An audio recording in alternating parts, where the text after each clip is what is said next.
Hello, friends. How are you doing today, tonight, I suppose is the better way to put that.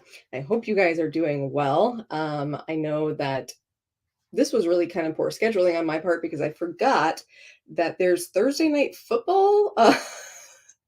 There's just football all of the time. But I honestly forgot that it was football season when I scheduled this. So I know that a lot of people are going to be watching the game. So fully understood. But so the chat is open to members. If you are a YouTube member, you are welcome to drop us a line in the chat. And if you are not, Super Chat is on if you have something you want to contribute to the conversation. Or you can become a YouTube member. It's as little as $1.99 a month, and then you can chat too. But I see that today we have new members. We have Julie. Thank you so much for joining, and Ema also. So thank you very much. But yeah, so the plan for today is essentially like kind of an open Q&A. If you've got questions about nursing school, clinical, new grad stuff, preceptorship, whatever it may be, or if you've got questions about like how to study for a certain subject or how to approach different things, absolutely drop it in the chat. I'm happy to help you with whatever is going on. I would also be thrilled to hear about what's going on in your lives, what's going on in school, how your clinicals are going. I want to hear all of it. This is my favorite thing to do, is getting to actually connect with our YouTube members on more of a personal basis and hear about everything going on. Look, guys, I don't know if I showed you this. I can't remember if the last time I was live, if I got to show you, but I got some color added to this most recent piece. It's not done yet, but it is a lot more distinguishable now, and I'm very excited about it. This guy still needs a fair amount of color done, but we're making progress. And then, of course, I have Petunia, and I don't know if I can show you this one because it's kind of tight. Oh, here we go. This is my fetus in utero with marginal placenta previa.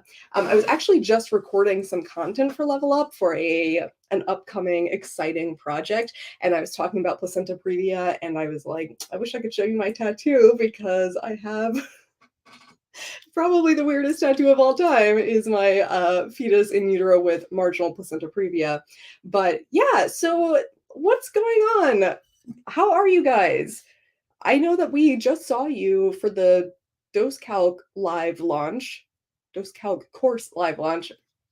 There's so many lives that we do, guys. I'm struggling to keep track of them all. Oh, hang on. I have a notification I got to get rid of.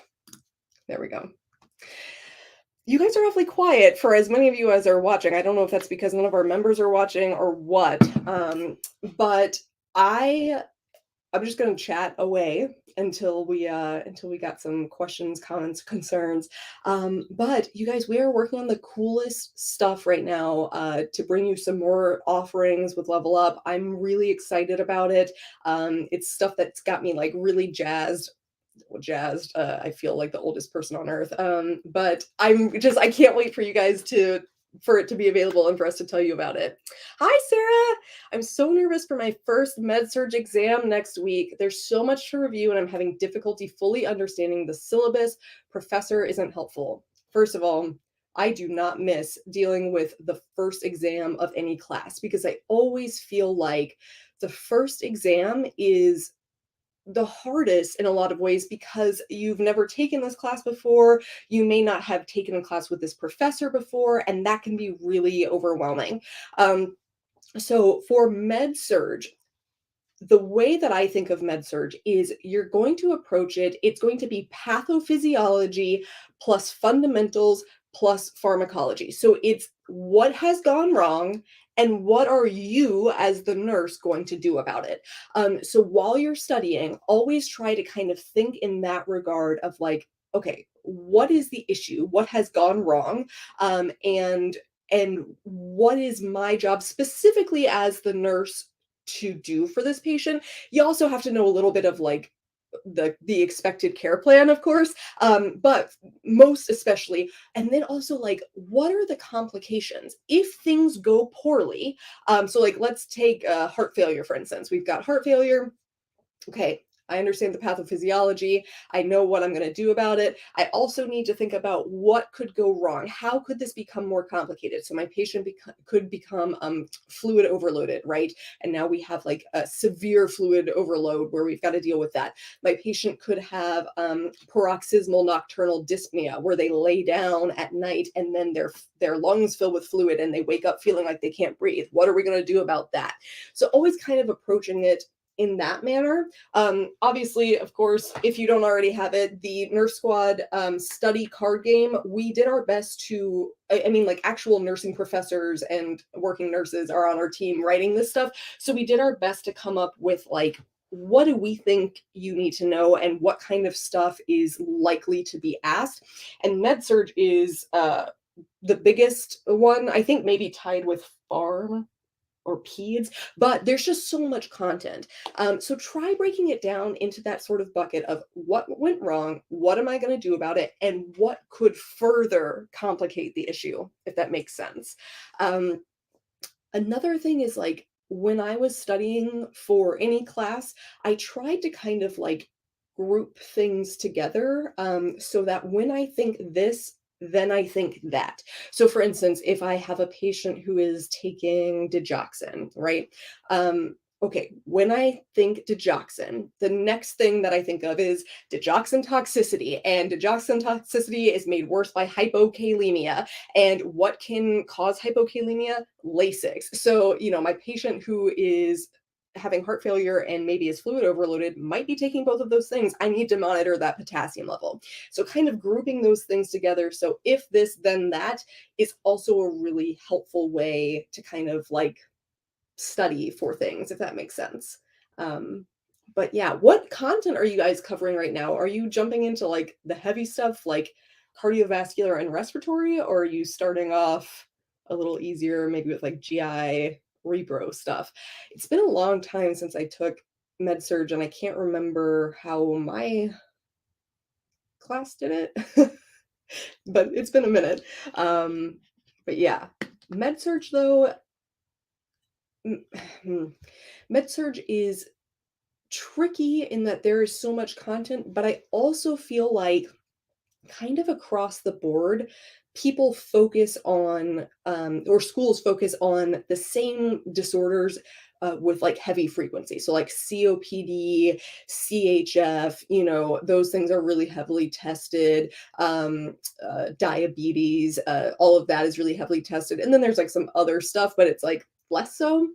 Let's see. It's so obnoxious. She'll review 1 or 2 topics in class, but there's like 30 things on the syllabus. It's essentially a review of fundamentals for this exam. So I will tell you the things that she's focusing on in class are most likely to be the most overwhelmingly tested material for that exam, because if she's taking the time to use up class time to talk about it, it's very likely that that's for a reason. I always tell students, if your professor gives you a handout of something, that means that they took the time to make that sheet of paper, which means it's super important. So same thing with that syllabus. Another thing that I would recommend studying for anything is incorporating practice questions into that test taking, because practice questions, let me try that again, into that studying, because taking test questions is studying. And we sometimes forget that, but we're doing 2 things here. We're studying the content by taking the test question, thinking about the material, reading the rationale in full, even if we get the answer right. But also we are seeing how the professor can ask these questions. What may they want to know about heart failure? What might they want to know about COPD or what have you? And that gives us a really good idea of, I struggled a lot before I discovered practice exams. I struggled with, okay, I know the material, and then I would get to the test and be like, what? And it's because I didn't know how to apply the material. So yes, I'm so glad that you're doing practice questions every day. That is so good. But one of the things, I don't know if you do this, but just in general, for anybody watching, one of the things that I recommend for studying in nursing school is doing those practice questions. You don't have to do tons a day, but I would say like 10 to 25 a day, more if you're feeling ambitious, but keep a list. So I had like a Google document open while I was doing practice questions. And if I missed a question, I would write it down on that list and say, "Oh, I missed, signs and symptoms of pneumonia," or whatever it might be. And that list now becomes my study guide. And now I can guide my studying. I can focus my studying, so I'm not looking at the stuff I already know, which we do even if we don't realize it because it makes us feel good. And so that is a really good way. And then you also can keep those class to class. And when you're in NCLEX prepping, you can be reminded of, oh, this is the stuff that I struggled with in that class. Tara, you're taking your med-surg. Oh, your third med-surg test, respiratory system. Oh my gosh, respiratory system is so important, so heavily tested. So I'm wishing you the best of luck. I really hope that you knock it out of the park. I have no doubt that you will. Hello, Denaya. How are you? And June, thank you so much for joining membership. I'm so happy to have you. You're taking peds this November. Oh my gosh. Peds for me, and again, this is just my experience. Never let somebody else's experience make you nervous. But for me, peds was one of the hardest classes, not because the content was so difficult, but because I spent so much time learning the med-surg adult content. So I learned all of the normals and all of the expecteds and all of that for adults. And then you throw me for a loop with peds. And so the disorders for me were not very difficult, but it was the like principles, normal growth and development kind of stuff where it's like, you got to know how many blocks they can stack at a certain age. Like that stuff is tricky. So definitely, yeah, focus on that stuff that's like different and unique. And if I can give you another piece of advice, it's focus on the anticipatory guidance. So what do we need to educate families and caregivers about for certain ages? So, the family teaching for a newborn is very different than the family teaching for a school age child. So that kind of stuff is really helpful also at helping you remember what is going on for that child. I just passed my OB class with a B, taking final and exit HESI. That was 5 weeks. Oh my gosh. First of all, congratulations on passing your OB class with a B. That is phenomenal. I hope you are exceptionally proud of yourself. That is really, really exciting. OB is one of those classes that can be tricky for a lot of people because it's so different from everything else that we learn in nursing school. And unless you have experience in that field, it can be tricky. Like, what's a fundus? My husband jokes that when he heard me say fundus for the first time, he thought I was talking about a metal band, like the name of a metal band. And I thought that was so funny that when we were making the maternity nurse squad game, we had to come up with the hazard cards for it. And hang on, I gotta find it. And Boggy Fundus is one of the hazard cards, and it says Boggy Fundus isn't the name of a nursing school metal band. It's what Ms. Espinoza is experiencing right now in room 320. Stick around for a while to firm up her uterus with fundal massage to reduce her hemorrhage risk. And it shows Adam the Advocate massaging the fundus like on a massage table. I hope that you think that's as funny as I do. I think it's hysterical. And I now would love to get a t-shirt with the like a metal band script. Like, you know how metal bands, like what their text looks like on tees. I want to get a t-shirt that says Boggy Fundus written like it's a metal band. OB flashcards helped you a lot. Oh my gosh, I'm so happy to hear that. OB flashcards are that's right around when I joined the Level Up team. I joined when we were doing peds and maternity, the most recent additions, and I got to help create the maternity and peds flashcards, and I loved doing that because I love OB. Like, I love maternity. I worked outpatient OB-GYN for a decade. My dad was an OB-GYN, so maternal newborn was like my favorite. But yeah, so I was really excited to get to help make those flashcards because I was so excited to get to be involved with more maternity stuff. You're also taking peds. Honestly, my my school did things kind of weird.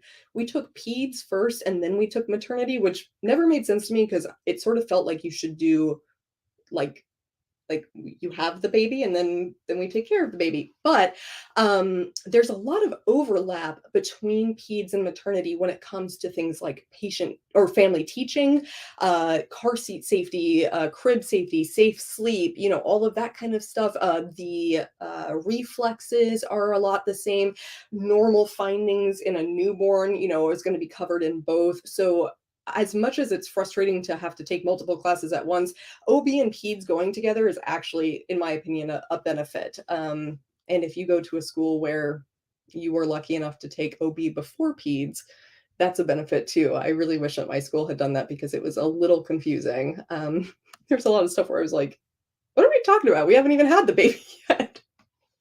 Oh my gosh. I was recording all morning, like 9 a.m. to 1 p.m. And it was super, super fun, but my throat is so sore. So please excuse me if I drink a lot of water on this live.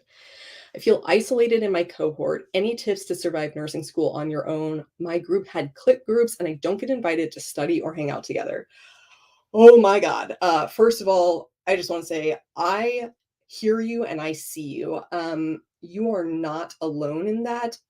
There's a lot of rhetoric around nursing school that nursing school is where you will meet your friends that you're bonded to for life. And yeah, sometimes for some people, yeah, in some context, but also I think that anytime you are with a group of people for a long time, over and over, it can be that high school mentality. You can see those cliques forming. You can see just what you're saying. You can see people prefer to be with this group of people, and these people hang out with these, and that's okay to a certain extent. To have groups of people that I get along better with these 3 people than I do the rest of the cohort. That's cool, but it's the exclusion that is a problem. And I feel like it can be really isolating. I don't know what your life experience is, but for me, I was a non-traditional student, so I went to nursing school at age 29. I had 1 child already, and I was pregnant with my second. I lived a very different life than a lot of students in my cohort, so it was really hard for me to relate to them. I also dealt with some issues, some lateral violence, from people in my cohort as well. You can be the coolest person on earth, and there will still be people who don't like you and don't want to hang out with you. And one of the best things that my therapist ever said to me is, what other people think about you is none of your business. You're not entitled to their thoughts. And I always thought, that's really interesting. And I never thought about it that way because I had always been obsessed with what other people thought of me and being concerned that everybody likes me. And she said, what other people think of you is none of your business. And that really stuck with me. And if they don't like you, that's their issue. That's their problem. Now, when it comes to wanting to study together and hang out together, fully understand. When I was in A&P, I wanted so badly to make friends, and I did study groups at my house, and I would invite people to come over to my house, and a bunch of people came at first, and then fewer, and then fewer, and then nobody came.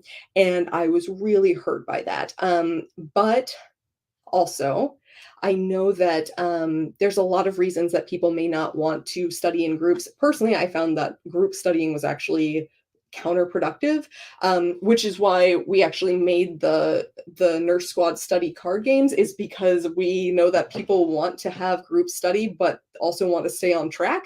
And it can be really hard to do that when you're with a group of people. So things that I would recommend in general on surviving nursing school in that instance is, if you want to try and make connections and friends, that's awesome. And here's my suggestion is I would see what you can do to get involved on campus or with your program, whatever it may be, because a lot of my good friends in nursing school were actually not in my cohort. They were people that I met by being involved with like school clubs and, different volunteer events and things like that. So if that's something you're interested in, I would totally encourage you to do that. The other thing is, if you want to hack it on your own, and if you want to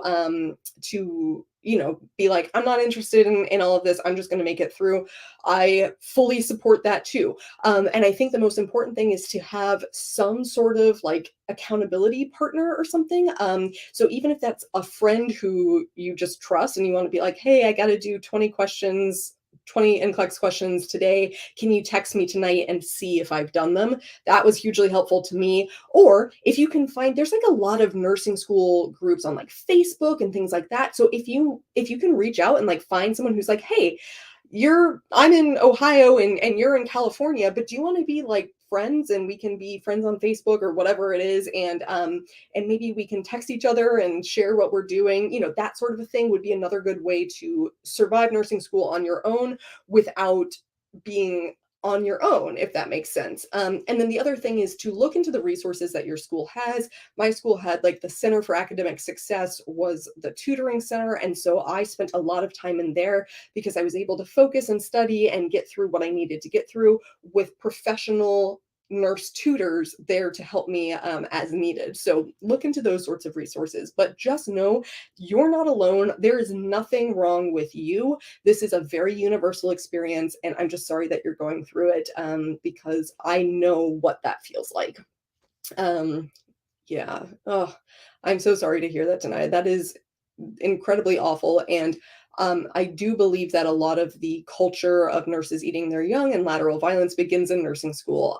And the idea that we tolerate some of this behavior, or that schools tolerate this behavior, sets us up to see that behavior in others. So another thing is just that if you are interested in making connections with people, see what you can do to mentor students and cohorts that come after you. So see if you have any sort of mentoring program, studying program, if you can be involved in orientation or something like that, where these younger students in the program will see you as somebody that they can trust and talk to, and that will help you to develop those sorts of connections as well. Any tips on how to overcome overthinking during the exam? Oh my gosh, Patricia. So first of all, you are talking to the test anxiety and overthinking queen. So much so that I had a mentor in nursing school who I remain in contact with to this day. He's incredibly important to me in my life. And he was he was the person who would get on me the most about the overthinking. Because what do you do when you overthink? You end up changing your answer, right? You end up thinking, well, like, I will never forget, I got a question wrong one time that was like, your patient has a DNR order and the family is at the bedside, and the uncle or whatever, the patient codes and the uncle is like, no, like do everything. Like, what do you do? And I was like, well, the uncle might have power of attorney. And like, if he had power of attorney, then like he could revoke the DNR. And so I talked myself into this crazy scenario, right? And end up getting the most obvious question wrong. So this is super common, and this happens to me all of the time. So you're not alone, first of all. And also, nursing exams are kind of written in that purposefully vague way. But here are a couple of tips. Number one is, do not add or subtract any information from the question. So that question didn't say anything about there being somebody present with power of attorney. I added that information to the question. It didn't exist. Same thing is, if you have to take something out of the question, if you're like, well, but if they weren't hypoxic, then nope, you're already wrong. Don't do it. So if you are adding or subtracting information from the question, you are overthinking it and you need to stop. When it comes to overthinking, select all that apply questions. Take each one as its own answer. The answers do not depend on one another. And I'll give you an example. If I say, you are entering a patient's room, like just generally, what are appropriate actions to take? And it's like, knock on the door, introduce yourself, and then a couple of wrong answers. And then one answer says, use foaming alcohol hand sanitizer to perform hand hygiene. And you're like, yep, I would do that. And then the next one says, perform hand hygiene by washing hands with soap and water. If you try to make the answers fit a story and depend on one another, you're going to say, well, I wouldn't do that. I already used the hand sanitizer. That doesn't make any sense. Are those both appropriate things to do when you enter a room? Could you wash your hands with soap and water? Could you use alcohol-based foaming hand sanitizer? Yes, then pick it. They don't have to fit together. So that can help with overthinking on select all that apply questions. Overthinking in general too. If you have an immediate gut reaction to what the answer may be, if you're like, I know this, it's answer C. It probably is answer C. Don't change your answer. Unless the only time that you may change your answer is if you realize that you read the question wrong, you misunderstood, or you read the answer wrong or something like that, or you are able to look at it and say, oh, irrefutably, I am wrong. I picked the wrong one, and I know that because answer A is correct because XYZ. Otherwise, you're just overthinking, if you know what I mean. You're giving it, you're just going off the rails here. So don't fall into the trap of changing your answer. I used to change my answer a lot, and then I would remediate my exams, and my mentor would be like, you know this. And I would say, I literally picked that answer and then I changed it. And he would like do this motion, meaning that he was spraying me with like a squirt bottle, and he would be like, stop. And so I would hear his voice in my head when I took exams, where he would be like, don't change your answer, Meris. So if you need to hear my voice in your head, don't change your answer, Patricia. Don't do it, okay? We're not changing answers. We're not adding or subtracting information from the stem of the question. We are not making the select all that apply questions fit each other in a story. We also are not picking 3 or 4 select all that apply answers because we like that better. I'm guilty of that too. It can be just one, it can be all of them. So don't fall into that trap. But yes, another thing is, if you suffer from test anxiety, like actual test anxiety, a couple of things I would recommend is go see your doctor and talk to them about this, because there are things like medications you can take before a test that will help with like that fight or flight response and kind of suppressing that.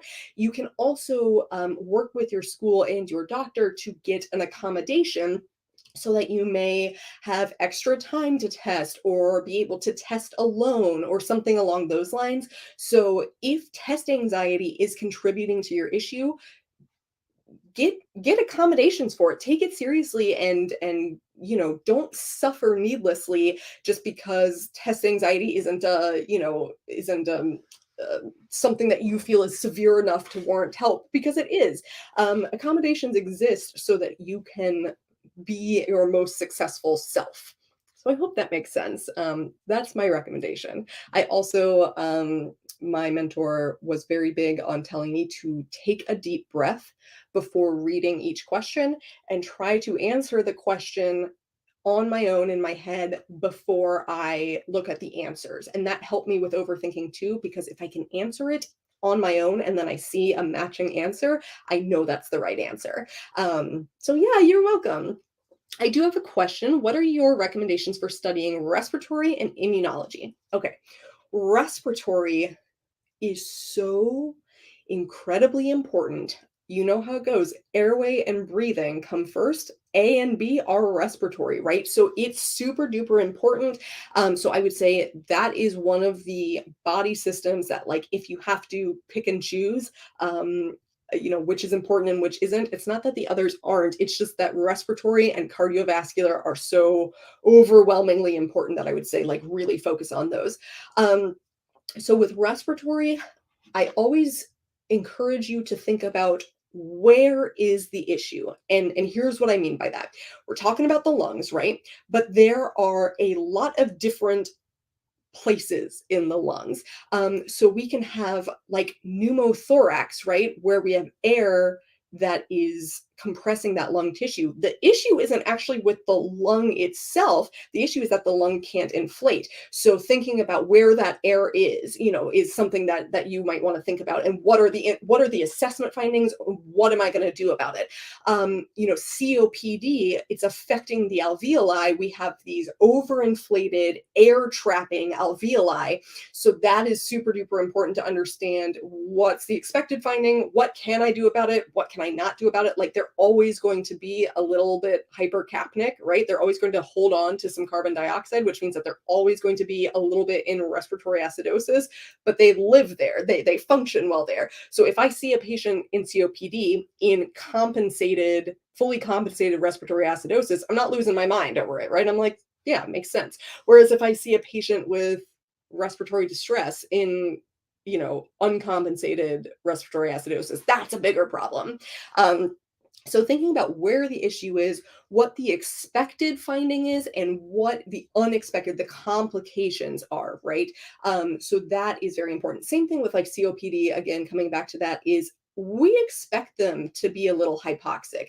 If you come to me as an ER nurse, if you come to me and you tell me you have a history of COPD and I put you on the pulse oximeter and you're 92%, I'm like, yeah, you're having a great day. I'm not freaking out about the 92%. Whereas if I have a person who doesn't have COPD or another respiratory condition and they come to me and they're 92%, I'm really concerned, right? So thinking about those expected versus unexpected findings.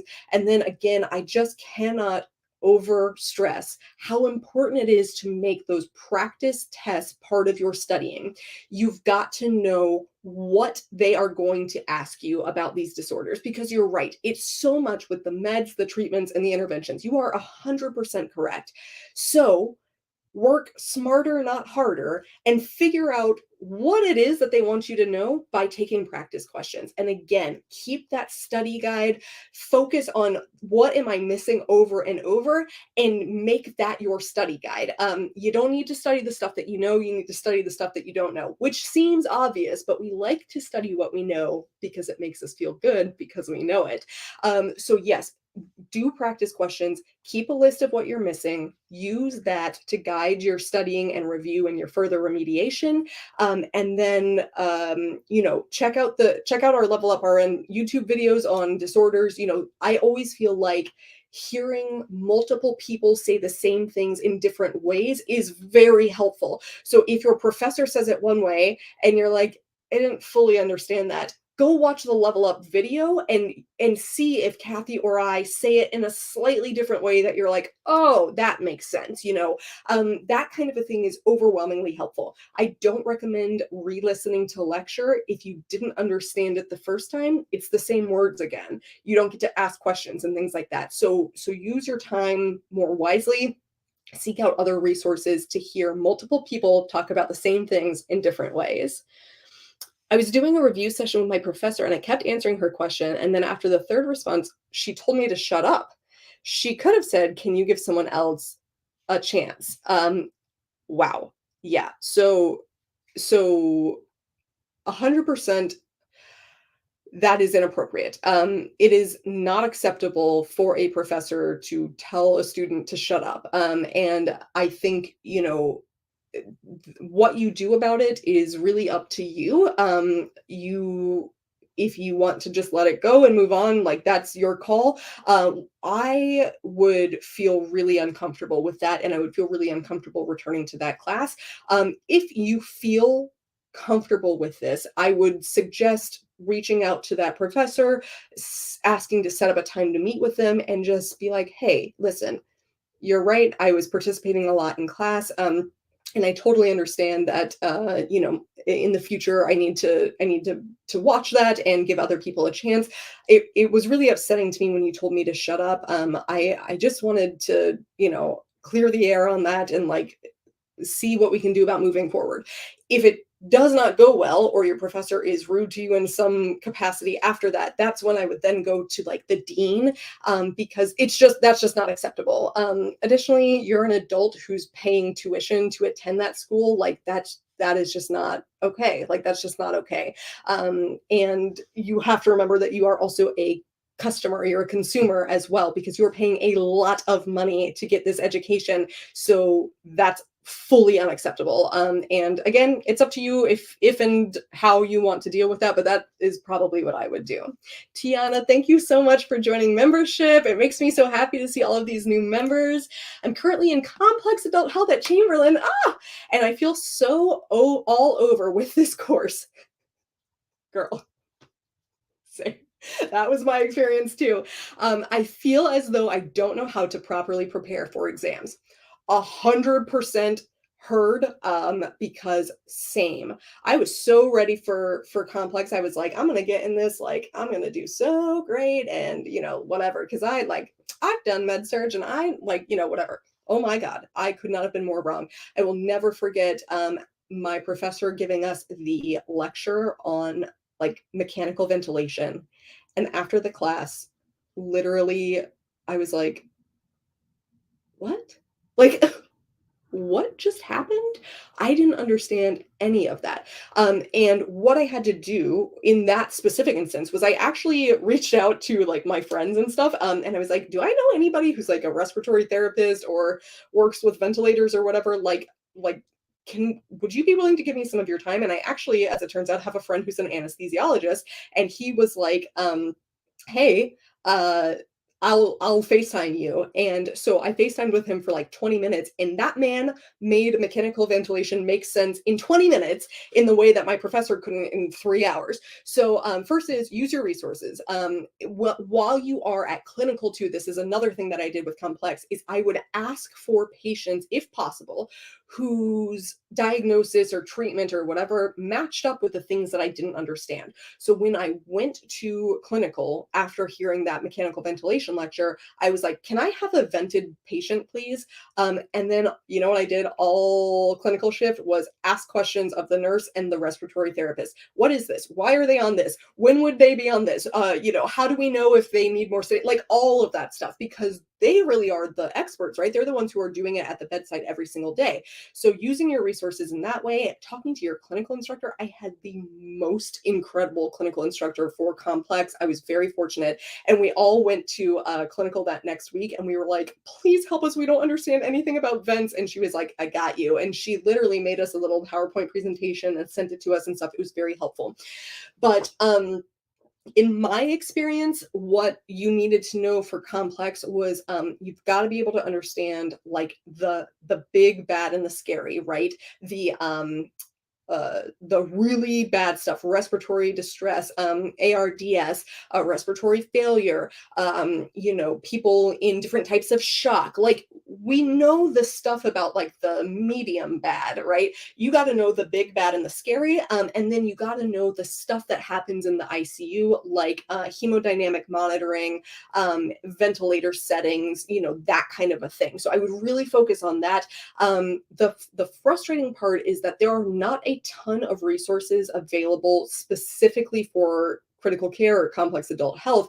Everything kind of falls in that med-surg bucket. So it can be tough to find those things. Another thing that I would focus on is EKG rhythms and like ICU drugs, things like vasopressors, different types of sedatives and analgesics, those kinds of drugs that we really only see in critical care settings like the ER, the ICU. You want to understand what they are when we give them major considerations for them. I hope that helps. Sarah says, I needed this tonight. I'm glad to know I'm not alone in feeling these concerns and frustrations that it seems like we all share. You all share it, and I shared it too when I was in nursing school, and this is literally why we do what we do at Level Up, is because we are such big believers in that because I struggled doesn't mean you also, well, I had to, blah, blah, blah, and therefore you have to also. We don't buy into that. We don't buy into the nurses eat their young thing. We buy into because I struggled, I don't want you to. So I'm going to share with you the information that I have, the resources that I have, so that it can be better for you. That genuinely is like the guiding principle, at least behind what I do at Level Up. I don't want to speak on behalf of everybody, but that certainly does seem to be the case. So you are not alone, I promise. Oh, hi, Erica. How are you? I'm so excited to see you guys. It makes me so happy to see the same names and same faces because I can see your little pictures and it makes me so happy. And I feel like I actually get to know you. And this is super like rewarding for me too. So thank you a whole bunch. Sorry, give me a second. I need some water. Mm. Oh my gosh, you guys. Too much video filming today. I am struggling vocally because of it. I usually use the med-surg test success books. Love the success books. If you are watching and you're like, what is she talking about? I'm talking about the blank success books made by Davis. So they're like maternal newborn success, fundamental success, psychiatric mental health success, whatever. And what they are books of practice questions, but they're separated into chapters based on content. So you can literally say, like, today we're studying, I don't know, preconception in maternity. And you can go to the maternity success book and you can just take questions on preconception and it'll help you study. And then they all have a final exam at the end. Wildly helpful. I love those books. Mads, thank you so much for joining. It makes my heart happy. Let me know what you're doing in the program, where you are in the program, what you're studying, what you're struggling with. Does anybody have any like happy stuff to tell me? I mean, somebody had an OB grade of a B, which is phenomenal. I love to hear that. Anybody have any cool clinical successes or anything else going on that you're super excited about? Totally happy to hear the stressful stuff too, but I want to celebrate your wins too if you have them. Oh my God. I got a new water bottle recently and it has a built-in straw and also you can like chug from it, but it doesn't have like a straw that sticks up and I'm wildly obsessed, and it's my new favorite thing. Oh man. I will tell you one of my wins this week was that I was working on a project for Level Up and I thought that it was going to take me until the middle of October to complete, but instead I wrapped up my portion today.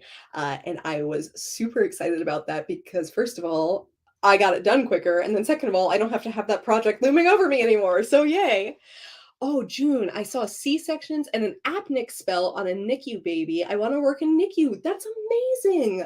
How awesome. I have one of my good friends from nursing school is a NICU nurse, and I am so wildly impressed with NICU nurses, like all ICU nurses, because I could just never do ICU. Like I'm ER ride or die. Like I live for the chaos.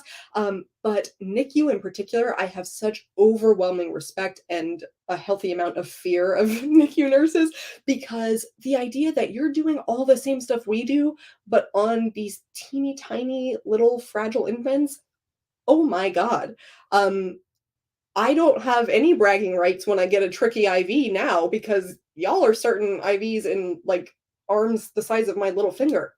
Unbelievable. Unbelievable. So I think it is incredible that you want to be a NICU nurse. That would be so cool. And I love that you got to see some C-sections.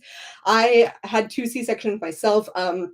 And I was very well prepared for them because, like I said, my dad was an OB-GYN, and when I was younger, he would bring me with him to like shadow and things like that. And one time I got to go into the OR with him and I got to see some C-sections, and I was just woefully unprepared for how dramatic they are in terms of like, I don't know. I just had always seen like from the curtain up, I'd seen like videos of patients having their C-sections and they're like, a little pressure now, and they're like, oh, and then the baby's born and they're like, oh. But from the other side of the curtain, I was not ready. So I I was very ready when I had my C-sections because I had seen it from the other side of the curtain, and I was like, "Oh, it makes sense why I'm so horrifically sore because oh my god." I remember my dad was still alive when I was pregnant with my first. He died shortly before she was born, but he was like, "How are you feeling about the C-section and everything?" And I said, "Yeah, I feel good about it. I'm really nervous about the spinal." And he said, "You're nervous about the spinal?" And I was like, "Yeah, nobody's ever put a needle in my back before. It's like really squicking me out. Like I'm not okay. Like I don't want to do it." And he was like, "Maris, the spinal is the least of your concerns. You're gonna do fine." And I was like, "Oh, okay, thanks, Dad." Ooh, tell me about your pretty weird clinical experience. Weird in a good way or weird in a like, didn't like that? My very first clinical, my very first ever day on the floor, I had a patient who was getting discharged and she had a central line and she was just desperate to go home. And we were like, you have like the nurse has to take out your central line before we can get you discharged, whatever. And she does like the hallway stare, where she like sticks her head out like looking for someone. And I went over there and I was like, "Hey, like, can I help you with something?" And she goes, "I've almost got it out. Like, can we just whatever?" And I was like, "Oh my god, please sit down. Do not pull that out. Like, I will go get your nurse right now." And I went to the nurse and I was like, she's trying to pull out the central line." And the nurse was like, "She can't pull it out, like blah blah blah." And I was like, "No, no, no, like she is actively trying to pull it out." And the nurse like ran in there and was like, "Don't touch it." And I was freaking out. My patient was brought in for a hypertensive emergency, and her BP absolutely went to 212 over 115. I was like, something needs to be done. So, yes, 100% something needs to be done. I will tell you that in the ER, we very often see patients with pressures that high, and it is nuts. I mean, it's one of those things where it makes you like panic, where you're kind of like, "Oh God, please don't have a stroke."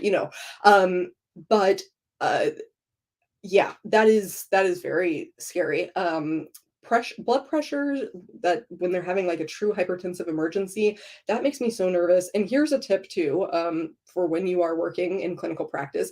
I slow push like essentially all medications that don't require a fast push. But in particular, I am incredibly slow pushing any IV drug that works on lowering blood pressure or lowering heart rate. So if I'm doing an IV push of hydralazine, labetalol, metoprolol, anything like that, I push it so slowly, because it really can bottom their pressure out. You think to yourself, like, oh, like it's really like it's way up there, it's really high. No, no, no. Like it will drop their pressure so fast, and then you will have a different problem on your hands. And I actually was precepting a new grad a couple of months ago, and I was telling her this, and she gave hydralazine to a patient who was having a hypertensive emergency, and I watched her give it, like she gave it so slowly, and this patient still became hypotensive, and we had to actually like Trendelenburg her and give her IV fluids and things like that. So that's my little tip for me to you is those blood pressure meds and those heart rate meds are no joke. Push them super slow. I saw how a NICU nurse got a blood culture on a 2-month-old. That stuff blows my mind. Blows my mind. Like how? How? How did it's so impressive to me. I spoke to my charge nurse and he gave BPPO meds, but my question was she wasn't on a diuretic. Her potassium level was low at 2.7, so she was getting a potassium infusion IV. My question is it true that if someone is so hypertensive that you cannot give normal saline, that the BP will go up further? So great questions. And it really has a lot to do with the individual context of a patient and their disease process. So with a patient who is severely hypertensive like that, we typically do not want to give additional IV fluids because by adding volume to the plumbing, it's going to increase the pressure as well. There are some times where we just have to, and again, that's what I'm saying is like it's based on the situation and the patient's like context. But in general, we would not want to give any IV fluids for that patient at risk of furthering the hypertension problem. A PO BP med might be appropriate if this is kind of where the patient lives, like, if they're just chronically hypertensive to that level, like, it might be appropriate. For me personally, I would be reaching out to the doctor to clarify. Again, ER is a little bit different than, like, on the floor, so I would be working shoulder to shoulder with the doctor and be like, "You want me to give PO labetalol? And, do you want me to give IV? Like, her systolic is 212." And he'd be like, "Oh, yeah, like, let's see, whatever." Sometimes it's an oversight. Sometimes it's like they type in the hydralazine or whatever, and it just pops up, and they're like, "Yeah, that's the dose they want." And they miss the part that it's PO. So I would definitely be clarifying that. But yes, you wouldn't want to give most diuretics to a patient who is hypokalemic because it would further the hypokalemia. Because remember, our loop diuretics, things like furosemide, they end in IDE, eye drop electrolytes, right? Or eye drop everything. So that would worsen her hypokalemia. And 2.7 is fairly low. It depends on what your like critical values are at your facility, but 2.7 it's not one of those things where I'm like, they're hypokalemic by like a tenth of a point. That's actually pretty low. So I would be very nervous about that too. So my how I would approach that is by reaching out to the doctor, clarifying orders, and asking for an IV push or even potentially a drip, depending on what their situation is. What about sparing diuretics? I love this. Because I was about to say, except for potassium sparing. So I don't know how it is elsewhere, but I have never seen spironolactone available as like an IV push or something. It would possibly be indicated for the long-term management of this patient, like for PO management, for to help them get rid of some of that fluid, but also not all hypertension is caused by fluid overload is another thing to keep in mind. So it may not have been appropriate in that setting. We are so highly trained in nursing school to think like hypertension, fluid overload, and that is, I mean, that's like 50% of the patients I see are fluid overloaded, but it's not always the cause of hypertension. You also have to be on the lookout for like some other things that could be going on. Am I hypertensive because there's badness somewhere else, and my body's reacting to pain or something like that?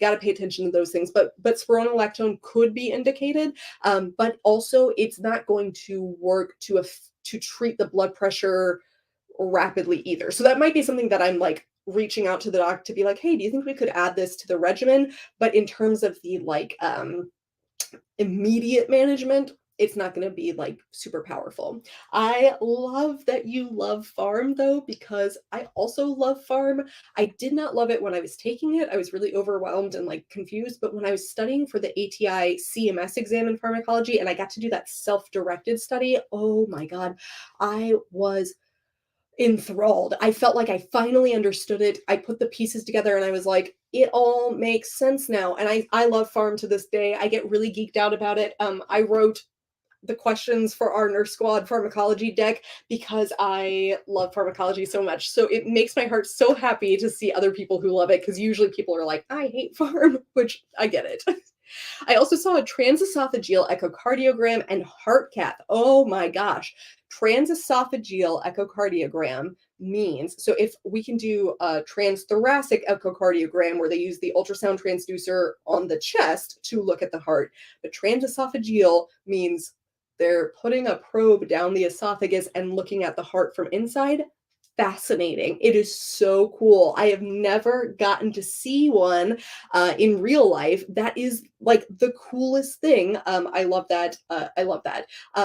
We send patients for TEEs is how we abbreviate it. We send patients for TEEs a lot from the ER. Like they'll end up scheduled for it because it can give us really valuable information. And heart cath, oh my gosh, that is so cool and so exciting. I love that. I have gotten to see a heart cath one time and I had my mind totally blown by it. It is the coolest. Interventional radiology, where they do all of that cool stuff, where they're like doing thrombectomies, they can thread a catheter up into your brain and pull a clot out. Like, amazing. Like, that's the coolest thing to me. You're so welcome. Yeah. I think one of the things that we do a disservice to nursing students is we don't adequately explain the fact that what you're learning in nursing school is the by the book, the textbook sort of stuff. And in the real world, your patients are always more complicated than that. And it's not that we're doing something wrong in nursing school. It's just that we have to give you the foundational information for you to build upon when you're in clinical practice. But it was, I mean, truly, I believe that I did more learning in my ER orientation than I did in the entirety of nursing school, because you get to really see how it is applied to the patient, the real patient, more so than you do in clinical, again, because like that's not what being a nurse is, you know. So you get to see, what do we do for these patients who are hypertensive? What do I do for the patient who is septic? What do I do for a patient who's having chest pain? What's that workup look like? We don't do a good job talking about workups for things either. In the ER, you know, we're starting from scratch. We're starting from patient has XYZ complaint, and here they are. Nothing's been done. We have no information. So you get really good at understanding what goes into that. So when I have a patient who has chest pain, right away, it's like CBC, BMP, troponin. Depending on what it is, the doctor may order a D-dimer. I'm going to do a 12-lead EKG. We're going to do a 2-view chest x-ray. You know, I'm going to listen to heart and lung sounds. I'm going to put them on the monitor. Like all of those kind of things become standard to you. You know what to do. I have a patient that I think might be septic. Here's what I'm going to do. You know, I'm going to advocate for blood cultures for a lactic acid. We're going to draw CBC, BMP. You know, we're going to look at starting them on aggressive fluid resuscitation. We're going to do 30 mils per kg for this patient. You know, I'm going to call a sepsis alert overhead. I'm going to get started on broad spectrum antibiotics. All of these things, you know what to expect. Whereas we don't really like teach that super well in nursing school. So it can be super confusing in the clinical setting where you're like, why are we not doing XYZ? And it's like, oh, because they have this condition or because whatever the situation may be. There's also things like facility policies where, you know, we have to do certain things per policy. And then you'll also find certain doctors do certain things. So at my hospital, I know that Dr. A is going to want all of the labs, you know, so on all of the patients, I'm just going to draw every blood tube, right? And then, you know, that Dr. B is going to be much more focused in their assessment. You know, like, oh, Dr. A really likes using labetalol and Dr. B really likes using hydralazine. And like you get used to kind of the little idiosyncratic things that doctors do in your facility too. I do want to say, hopefully I'm not alone in this. The care plans are brutal. Like I'm dying when I do them.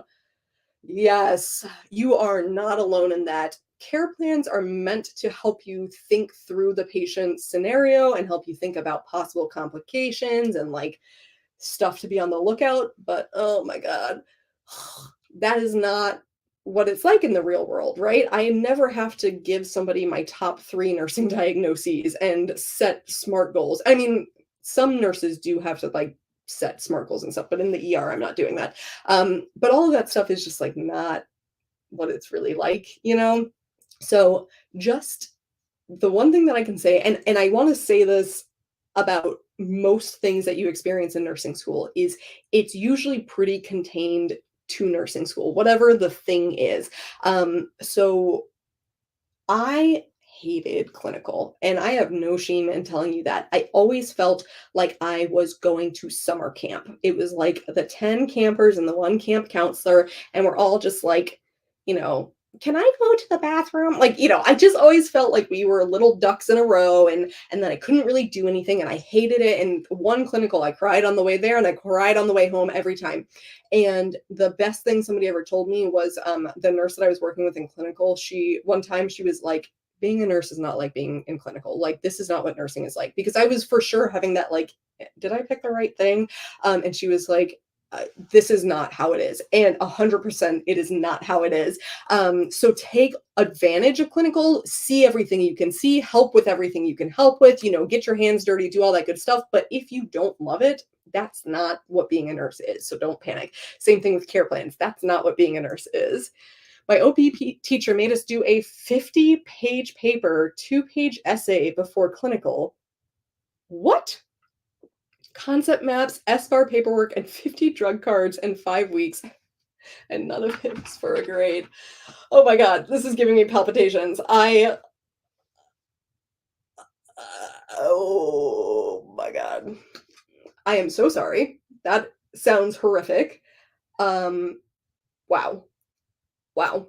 There are things I did in nursing school that I did not like, that I thought were a waste of my time, that I did not think that contributed to my education.